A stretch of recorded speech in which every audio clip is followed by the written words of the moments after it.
Hello dear students of class 9th, welcome to economics class. I hope all of you are fit and healthy. Students, in this video, I shall be continuing with the 4th chapter from your economics book, that is Food Security in India. Students, in the previous videos, I explained you about food security, that is what is food security. Then I explained you why food security is needed, why do we need to secure food, and in the previous video I explained you that who are food insecure, who are the people, who are the section of society that are called as or that are categorized as food insecure. I told you in rural as well as in urban terms. I told you that the most food insecure people or the people who are worstly affected by food insecure are basically the landless people, the people who do not have their own land, then the casual workers, the ill paid people, the people who are not paid fairly, especially in the urban areas as they are engaged in the unorganized sector. They are basically the worst or the affected group. These are the people who are food insecure. Then I also told you that social composition is also one criteria that can be used to describe people as food insecure. The SCs, STs, OBCs, the downtrodden section of the society, they are also food insecure. Then the people who are hit by any natural calamity or the people who migrate from one place to another in search of work, the newborn babies, the feeding mothers, the pregnant ladies, they are food insecure. So I hope till there points are clear to everybody. Now students, in this video I shall be proceeding with the next topic, that is distribution of food insecure people. Now students, in this video, in this topic, I am going to explain you that how. Now students, in this topic I shall explain you about the distribution of food insecure people, that in which part of the country, where in which region mostly food insecure people are there. So students, let me tell you that food insecurity varies from one place to another or from one region to another. In some states, the proportion or the percentage of food insecure people are very high, whereas in some states it is comparatively very low. If I talk about the economically backward states, then in those states food insecurity is there. People are more prone to food insecurity. Alright. See, if I talk about the states such as Uttar Pradesh, now you will say that Uttar Pradesh has sufficient quantity or production is there. Definitely in Uttar Pradesh it is there, but not in the complete UP. Only in western Uttar Pradesh, because of Green Revolution, situation was very good. But if I talk about the other part, that means the eastern and the southern part, then those parts were affected. Then let me talk about Bihar, Jharkhand, Odisha, West Bengal, Chhattisgarh, parts of Madhya Pradesh, parts of Maharashtra. They account for the largest number of food insecure people in the country. So at these places or these regions, you will find people who are mostly food insecure. Why they are insecure? Because production of food grains has not increased to that limit in these states. So that is why mostly people are food insecure in these areas. Alright.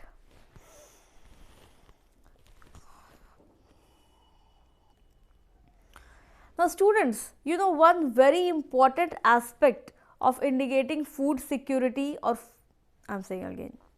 Now students, you know one very important indicator or important aspect indicating food insecurity is hunger. Yes, this is also a very important indicator, very important aspect, and therefore the attainment of food security involves eliminating current hunger and reducing the risk of future hunger. Hunger means the people are not having food, they are starving. If they will not have food in their plates, they will keep on starving. So this is hunger. That means unavailability of food, that results in hunger because of class, because people are not economically sound. If a person will be economically sound, financially sound, then definitely the person will be able to buy food for himself or herself and for the entire family. But if a person is not having sufficient money, then definitely that person will not be able to afford food, and then if food will not be there, then the person will stay hungry, that person will stay or remain hungry, and then starvation will be there. So that is why hunger is very important aspect that indicates food insecurity, and that is why attainment of food security, it involves eliminating current hunger as well as the risks of future hunger. That means if a person or if a country wants to be food secure, if a country wants food security, then that involves elimination of current hunger. Means if currently people are not getting proper food, safe food, nutritious food, then that should definitely be avoided with regard to the present situation. But there should also be a aim to reduce the risk of future hunger. That means in future hunger or the condition of hunger will not be there. That means to keep sufficient stock with oneself, with the country, so that nobody dies of hunger, and in the country in the future also the risk of starvation, the risk of hunger can be reduced. So I hope till here points are clear to everybody. Now students, as I talked about hunger, let me proceed with hunger only. See, hunger has two dimensions, two important dimensions. First is chronic hunger and the second one is seasonal hunger. Now what is chronic hunger and what is seasonal hunger? Chronic means something that is long lasting for a very long period of time, that is called chronic. So chronic hunger is a type of hunger that is spread over a large period of time. That means for months, for years, a person is hungry. Now you will say that how can a person remain hungry for years or for months? See, hunger here means that a person is not getting sufficient food, good quality food, nutritious food, safe food, a balanced diet food.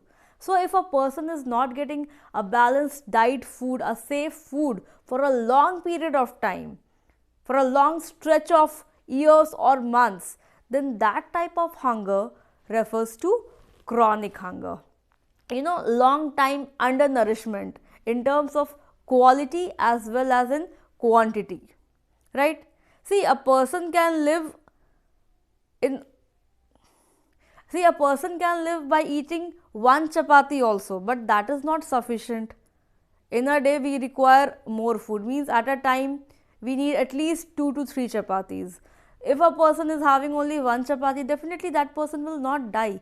But if a person is eating one chapati every day for 1 year or for years, long span, then that type of situation refers to chronic hunger, because the person is not getting adequate food. Quantity is not there, quality is also not there, and quantity is also not there. So this will result in undernourishment, right? So the person will not be able to fight against diseases, the immune system will turn weak, right?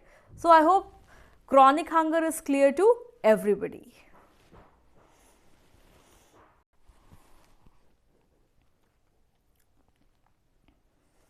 So students, people suffer because of their low income and because of their inability to buy sufficient food. Definitely if income will not be sufficient, a person will not be able to procure sufficient food. So hunger is related to poverty, right? So food insecurity is some or in the other way, or I would say directly related to poverty with the financial condition of a person. So I hope chronic hunger is clear to everybody. Now students, let's move to the next type of hunger, that is seasonal hunger. See, such type of hunger is prevalent in rural areas, because in rural areas people are engaged in agriculture, and agriculture is a seasonal activity, right? So, we will try to understand that what is seasonal hunger. Seasonal hunger is a hunger that cycles around the harvest and the sowing seasons of seasonal activities like agriculture. See, agriculture is a seasonal activity. For the complete year, means for one product or one crop has a particular season, and in that season only it has to be sown, it has to be harvested, right? And for the other months, a person who is engaged in that work remains unemployed because of the nature of work. So, when a person will remain unemployed, there will not be any money, or there will be very little money. So, if income will be limited, it will be restricted, then definitely a person will not be able to afford. If a person will not be able to afford, he will not be able to procure food grains. So, this will also result in hunger. He will not be able to get good quality food as well as good quantity, good sufficient food grains, right? So, this type of hunger, when a person is hungry in certain season, certain months, then that type of hunger is known as seasonal hunger. Alright, and if I talk about the urban areas, then the people who are engaged in the construction activities, the laborers who are there, the casual laborers in the construction activity during the rainy season, because in the rainy season the construction activities are put at a halt. So, during that time the workers, the laborers, they have to face difficulty, and during that time they face seasonal hunger. So, I hope both the types of hungers are clear to everybody.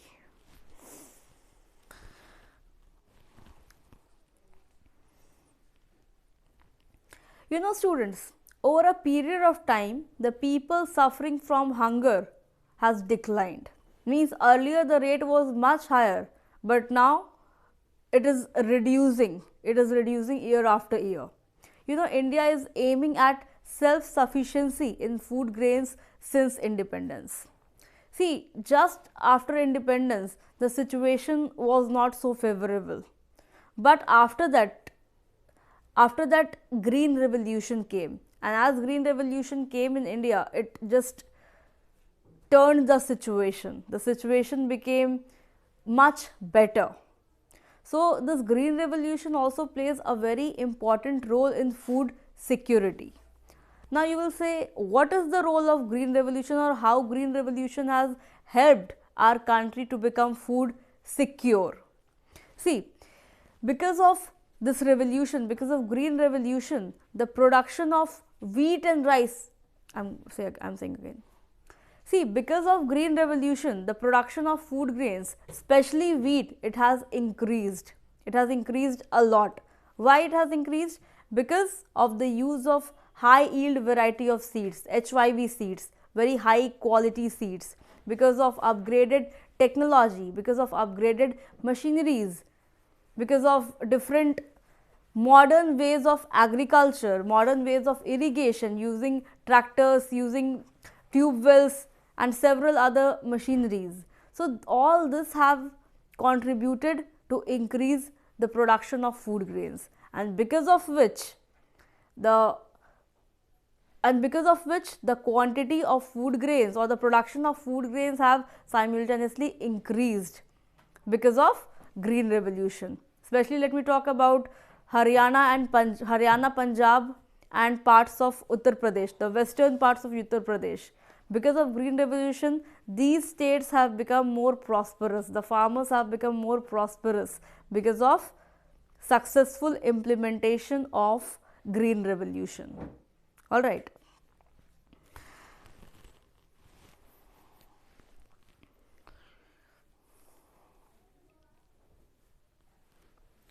Definitely, students, green revolution has increased the production of food grains in our country. But let me tell you that increment in food grains is highly disproportionate in our country. See, definitely the farmers of Punjab, Haryana, Western Uttar Pradesh, Madhya Pradesh, they have benefited.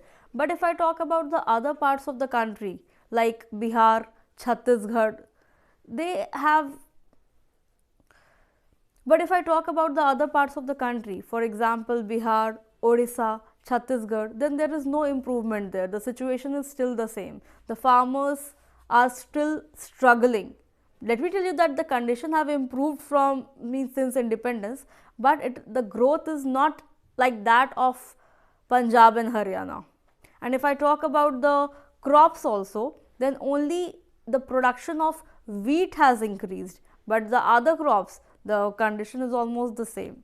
So because of green revolution, definitely it has benefited the country, benefited the farmers, but it is highly disproportionate. It is not even. Unequal distribution is there. Alright. So I hope till here points are clear to everybody. Now students, let me tell you the growth rate because of green revolution. If I talk about the year 2015-16, then in Uttar Pradesh, the production of food grains was 44.01 million tons. This much was produced, and in Madhya Pradesh the production was 30.2 million tons. I am saying again. And in Madhya Pradesh it was 30.21 million tons.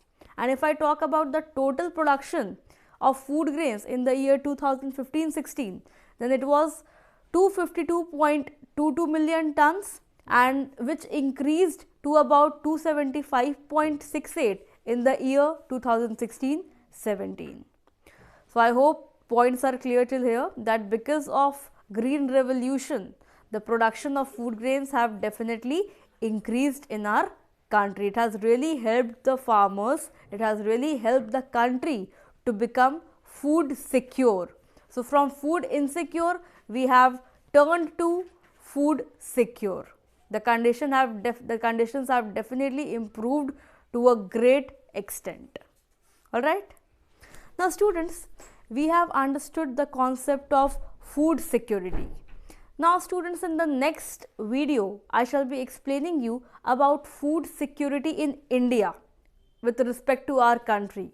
That means, are we food secure now? Is sufficient food available in our country or not? So we shall be discussing about that in the next video. Till then, thank you so much. Stay connected and do take very good care of yourselves. Thank you. I'll see you in the next video.